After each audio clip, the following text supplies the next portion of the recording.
Bismillah.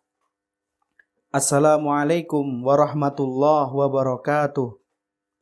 Innal hamdalillah nahmaduhu wa nasta'inuhu wa nastaghfiruh wa na'udzu billahi min syururi anfusina wa min sayyiati a'malina. May yahdihillahu fala mudhillalah wa may yudlil fala hadiyalah.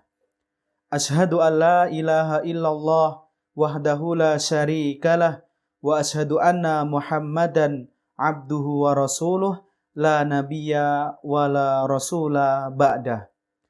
Para pemirsa, teman-temanku yang berbahagia, kalimat la ilaha illallah memiliki 7 syarat. 3 syarat telah kita sampaikan di pertemuan yang kemarin dan insya Allah di kesempatan kali ini akan kita lanjutkan. Karena begitu pentingnya untuk mengetahui syarat dari kalimat tauhid la ilaha illallah, maka sekiranya kita bisa mengulang sedikit dari syarat-syarat tersebut agar kita tidak lupa dan bisa mengamalkan dengan sebaik-baiknya. Syarat yang pertama kemarin adalah berilmu. Kemudian syarat yang kedua adalah al-yakin atau yakin dengan sepenuh hati tanpa ada keraguan. Dan syarat yang ketiga adalah ikhlas, artinya tidak mencampurinya dengan noda-noda kesyirikan. Dan syarat yang keempat adalah as-sidqu atau jujur. Jujur di sini bermakna al-munafi lil kadhibi, yaitu meniadakan atau menafikan adanya pendustaan. Jujur dalam mengucapkan kalimat la ilaha illallah itu artinya menafikan adanya pendustaan. Nabi SAW bersabda dari sahabat Mu'ad bin Jabal radhiyallahu anhu, Rasulullah SAW bersabda, "Ma min ahadin yashhadu an la ilaha illallah wa anna Muhammadar Rasulullah sidqan min qalbihi aw sadiqan min qalbihi illa harramahullahu 'alan nar." Tidaklah seorang hamba bersaksi bahwa tidak ada sesembahan yang berhak untuk disembah kecuali Allah dengan jujur dari hatinya, kecuali Allah mengharamkan api neraka baginya. Maka dari hadis Nabi SAW ini kita bisa menyimpulkan bahwasannya surga akan didapatkan. Dan kalimat tauhid la ilaha illallah yang sering kita ikrarkan akan diterima oleh Allah Subhanahu wa taala dengan syarat kita mengikrarkannya dengan jujur dari hati kita yang paling dalam dan dari lisan kita yang sebaik-baiknya. Maka Allah Subhanahu wa taala menjanjikan kita berupa surga, yaitu dengan cara mengharamkan bagi siapa yang jujur dalam berikrar kalimat tauhid la ilaha illallah dan kalimat syahadat Muhammad Rasulullah sallallahu alaihi wasallam. Diharamkan api neraka atas kita berarti Allah mempersembahkan surga untuk kita.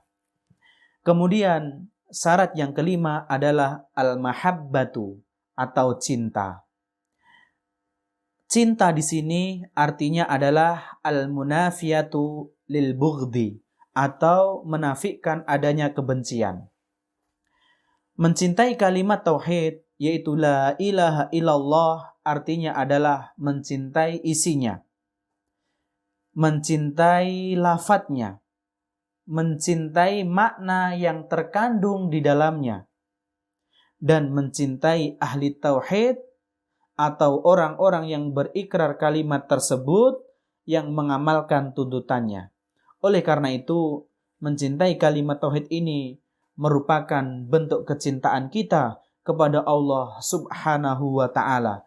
Sebagaimana Allah Subhanahu wa ta'ala berfirman, "Wa minan nasi may yattakhidu min dunillahi andada yuhibbunahum kahubbillahi walladzina amanu asyaddu hubban lillah." Dan di antara manusia ada orang-orang yang menyembah tandingan-tandingan selain Allah. Mereka mencintainya sebagaimana mereka mencintai Allah. Adapun orang-orang yang beriman sangat cinta kepada Allah. Quran Surat Al-Baqarah ayat 165. Seseorang yang lebih mencintai Allah dan Rasul-Nya, ikhwani fiddin, a'azanillahu wa iyyakum, daripada cinta kepada selain keduanya, maka ia akan merasakan manisnya iman atau halawatul iman. Sabda Nabi SAW yang diriwayatkan dari Anas bin Malik, Rasulullah SAW bersabda, salasun man kunna fihi wajada halawatal iman ayyakuna Allahu wa rasuluhu ahabba ilaihi mimma siwahuma wa ayyuhibbal mar'a la yuhibbuhu illa lillah wa ayyakraha ayya'uda fil kufri kama yakrahu ayyukdafa finnar. Ada 3 hal yang barang siapa memilikinya di dalam dirinya, maka ia akan menemukan manisnya iman, yaitu adalah Allah dan Rasul-Nya lebih ia cintai daripada selain keduanya. Ia mencintai seseorang yang tidak mencintainya kecuali karena Allah, dan ia merasa benci untuk kembali kepada kekufuran, kemaksiatan, sebagaimana ia merasa benci jika ia dilemparkan ke dalam neraka. Hadis riwayat muttafaqun alaih. Kemudian syarat yang keenam adalah tunduk atau al-inqiyadu. Artinya adalah al-munafi littarki, yaitu menafikan adanya pengingkaran.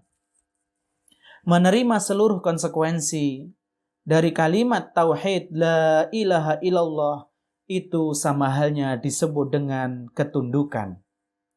Dan ketundukan sama halnya dengan kepatuhan, artinya berserah diri dan menerima konsekuensi dengan sebaik-baiknya dari kalimat tauhid la ilaha illallah. Allah Subhanahu wa ta'ala berfirman di dalam Al-Quran, Allah Subhanahu wa ta'ala menyebutkan, "Waman yuslim wajhahu ilallahi wa huwa muhsinun faqad istamsaka bil urwatil wusqa wa ilallahi aqibatul umur." Dan barang siapa yang menyerahkan dirinya kepada Allah, tunduk dan patuh, sedang ia orang yang berbuat kebaikan, maka sesungguhnya ia telah berpegang kepada tali yang kokoh dan hanya kepada Allah lah kesudahan segala urusan. Quran Surat Luqman ayat yang ke-22. Kemudian syarat yang ketujuh adalah al-qabul dan al-kufru. Al-qabul artinya adalah menerima. Artinya menafikan adanya penolakan. Menerima segala konsekuensi yang dituntut oleh kalimat tauhid la ilaha illallah secara total dengan hati dan lisannya. Sebagaimana firman Allah Subhanahu wa ta'ala, "Qulu amanna billahi wa ma unzila ilaina." Katakanlah wahai orang-orang yang beriman, kami beriman kepada Allah dan apa yang diturunkan kepada kami. Quran Surat Al-Baqarah ayat 136. Dan yang selanjutnya adalah al-kufru, yaitu adalah mengingkari sesembahan selain Allah Subhanahu wa ta'ala. Mengingkari sesembahan selain Allah Subhanahu wa ta'ala berarti adalah menolak dan menghilangkan seluruh bentuk sesembahan kepada selain Allah Subhanahu wa ta'ala. Artinya hanya mempersembahkan bentuk pengabdian, ketulusan, ketundukan, kepatuhan ataupun ibadah kepada selain Allah Subhanahu wa taala dan hanya mengikhlaskan bentuk ibadah untuk Allah dan tidak memberikan segala bentuk kepatuhan, ketundukan kepada selain Allah Azza wa Jalla. Rasulullah Shallallahu alaihi wasallam bersabda dari Abu Malik radhiyallahu anhu dari bapaknya, ia berkata, "Man qala la ilaha illallah wa kafara bima yu'badu min dunillahi harama maluhu wa damuhu wa hisabuhu 'ala Allahi."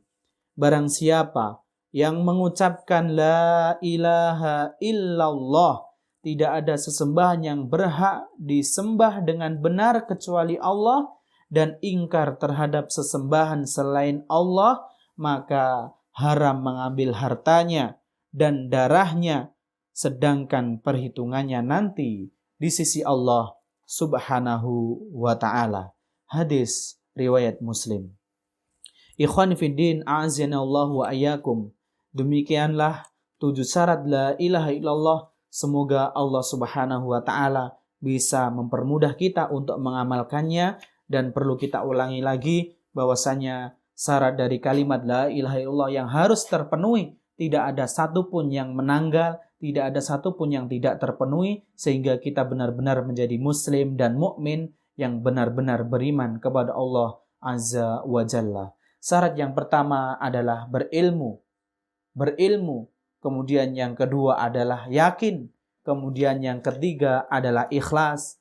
Dan yang keempat adalah jujur. Yang kelima adalah cinta. Dan yang keenam adalah tunduk. Dan yang terakhir adalah al-qabul atau menerima dari konsekuensi dari kalimat tersebut. Kemudian mengingkari sesembahan selain Allah Subhanahu wa ta'ala. Artinya hanya memberikan bentuk ketundukan, kepatuhan, ibadah kepada Allah Subhanahu wa ta'ala. Demikian apa yang dapat kita sampaikan, semoga bermanfaat. Al-afu minkum, billahi taufiq wal hidayah. Wassalamualaikum warahmatullahi wabarakatuh.